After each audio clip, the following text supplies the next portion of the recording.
பாருங்க, எல்லாருக்கும் சொல்கிறேன், இது பேர் வயனார மரத்து கீரை.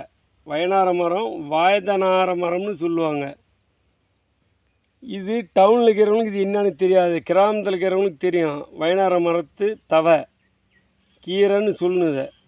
நுனி தவையை துளிராக ஒடித்து இதை நல்லா உருவி பருப்போடு கடைஞ்சி சாப்பிட்டா முட்டிக்கு தெம்பு, இடுப்பு பிடிப்பு இருக்காது, உடம்புக்கு நல்ல சத்து. எல்லா கீரையோட இது திடம், உடம்புக்கு நல்ல சத்து. இதை நல்ல கம்மியாக பருப்பு போட்டு கிளீனாக கடைஞ்சி எல்லாருமே சாப்பிட்லாம். மையிறது கஷ்டம். நல்லா வேக வச்சு ரொம்பவும் வேகக்கூடாது, மீடியமான அளவுக்கு வெந்து அப்படியே கடைஞ்சி சாப்பிட்டா உடம்பு க்ளீனாகவும் நல்லா இருக்கும். முட்டி பிடிப்பு, கை கால் பிடிப்பு எல்லாமே சரியாகும். அடர்ந்து சாப்பிட்ணும். ஒரு வேளை சாப்பிட்டு எனக்கு சரியாகலைன்னா அது புண்ணியம் இல்லை.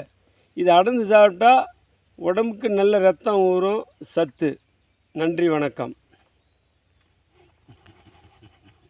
இதில் போட்டு வேச்சப்பில் போட்டு இருப்பியா?